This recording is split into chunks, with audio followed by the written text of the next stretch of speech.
What's up, Kate? How are you doing today? I'm good, brother. How are you?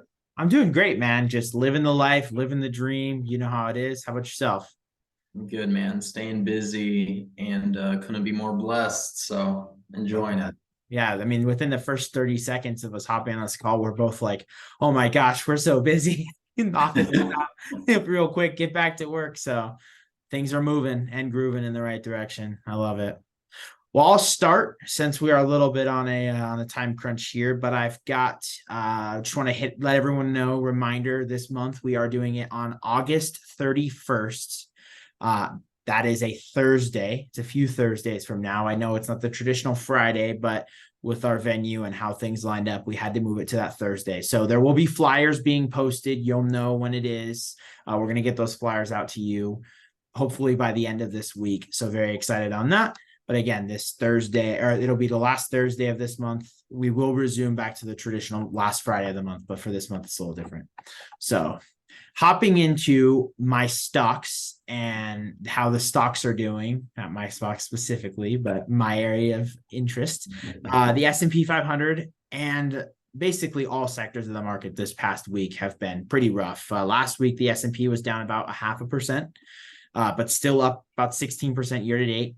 The Dow Jones down about 0.2%, still up about 6% on the year. And then the Russell 2000 down about 1.67%, up still about 10.21% on the year. So we're seeing that decline and kind of just indicating. And again, I don't have a crystal ball. This is not financial advice. So what I say is purely my opinion. But my opinion is that for the next 4 months, kind of coasting into the end of the year and into the new year, we are probably going to see a little bit of a volatile market based upon how things are coming, how things are going, where exactly inflation is, where unemployment is, how there was an additional rate hike at the end of the year that was kind of an iffy sort of move. And so we don't really, there's a lot of uncertainty and a lot of volatility in the market right now. So I anticipate that our gains are going to be limited and you might see a little bit of a flat line. So we saw great returns in the beginning of the year. I don't think we're going to give those up, but I don't think we're necessarily going to go much higher, in my professional opinion. However, and Cade, you can allude to this a little bit more in your conversation. I think that, with the potential of a sort of resurge in the real estate world and the real estate market next year that we're poised to potentially see, I think that the equities market will kind of match that same energy.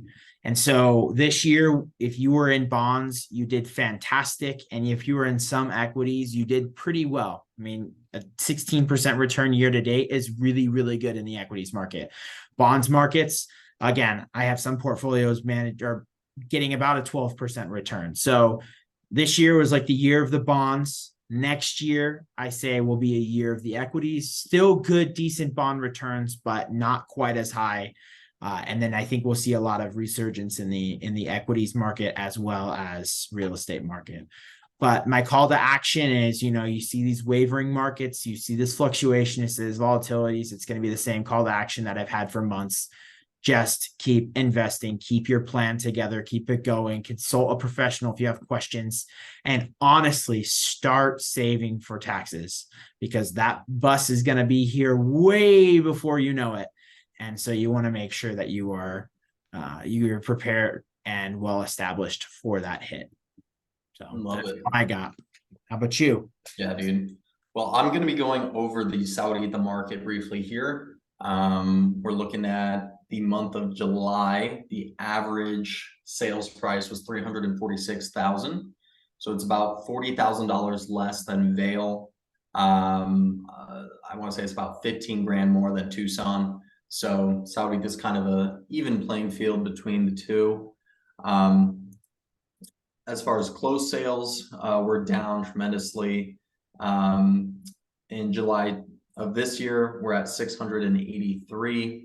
And then in July of last year, we were at 879.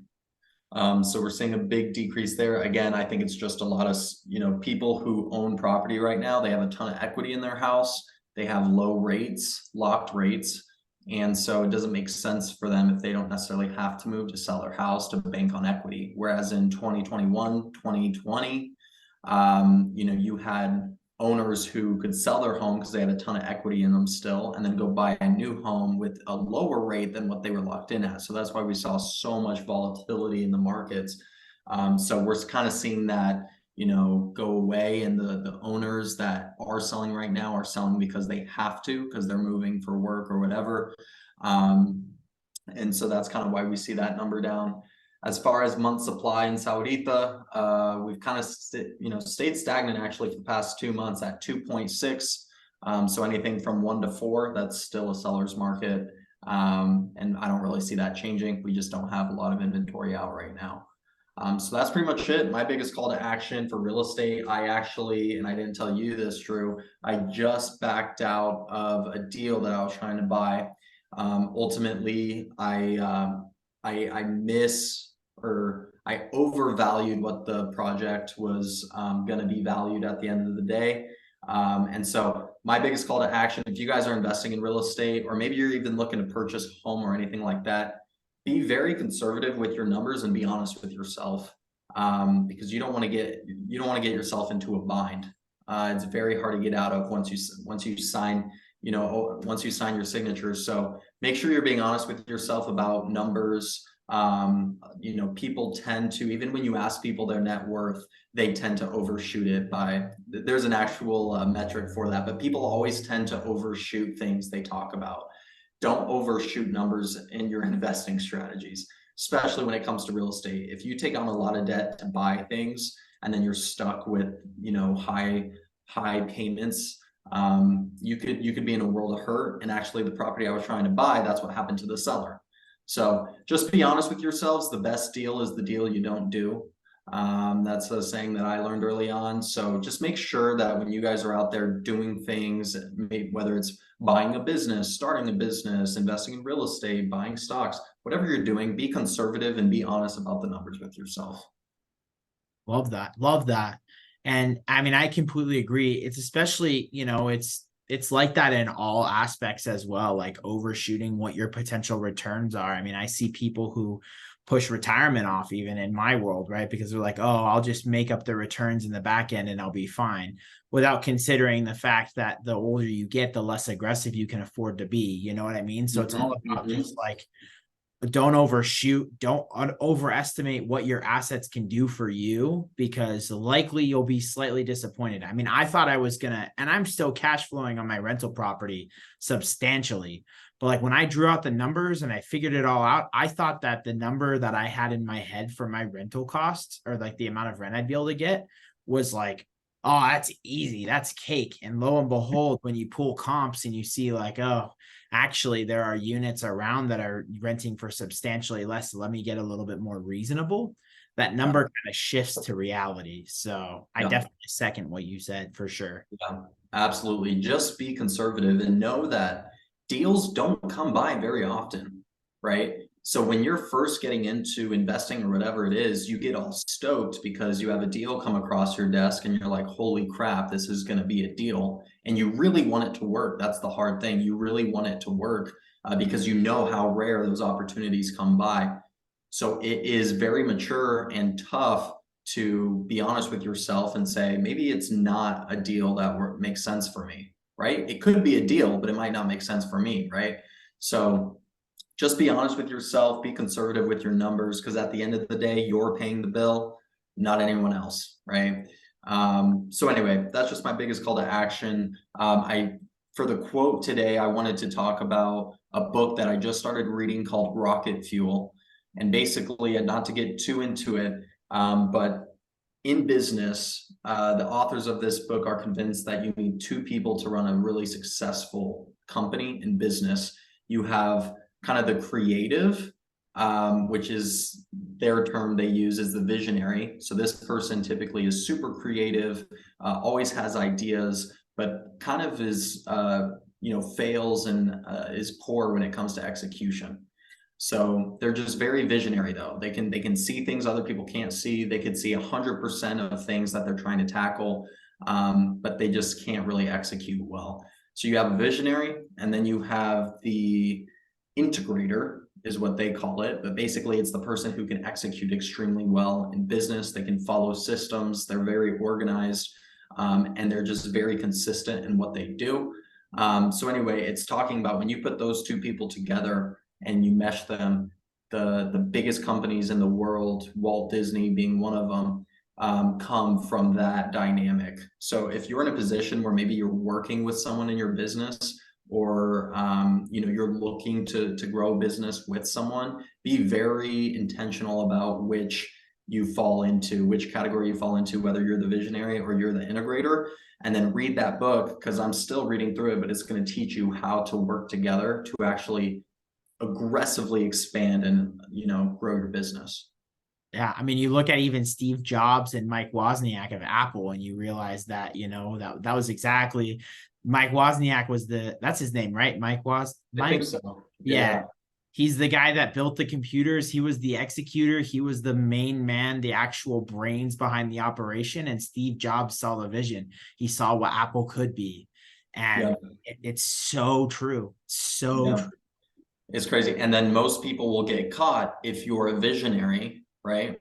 If you're a visionary and you're doing all the execution work, you can only get so far because they can't execute well. They struggle to focus on execution because the whole time they're thinking about ideas, right? And then vice versa, right? If you're the executioner, you can execute well, but you can only grow so far because you don't know what your business needs to actually grow and expand and become the next level that it's intended to. So what it's capable. Really, yeah, and they're not capable to do it, right? Both people need each other because they cannot do the other job. And I know for me that I'm the integrator. I can execute extremely well, but I suck at coming up with ideas. I can't think beyond what other people create.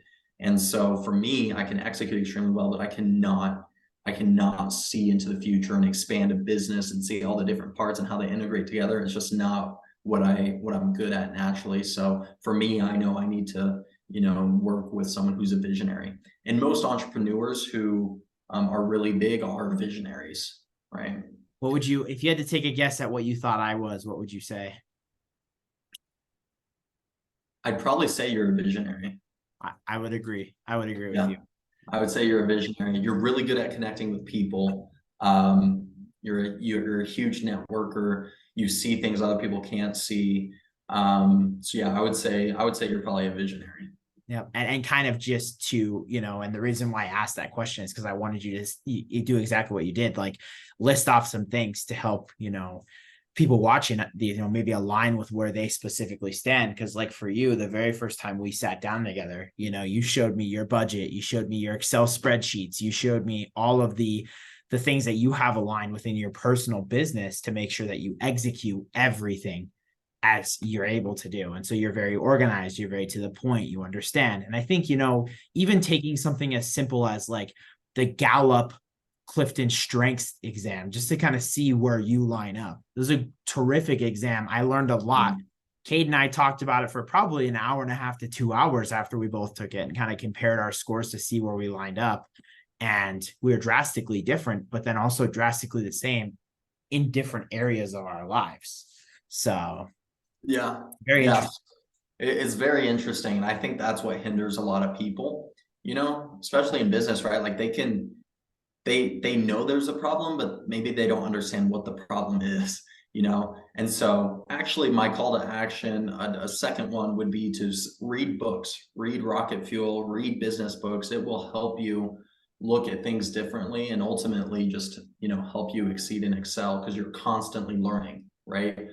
Leaders are readers is a saying. So if you can just consistently read and, expand, then you'll be successful often more than not than people who aren't reading. So, and I don't know, what about you, Drew? Because I feel like every time I read a book or something to expand my knowledge, I just feel like I'm progressing, even if I'm not really in my business, I just feel like I'm progressing.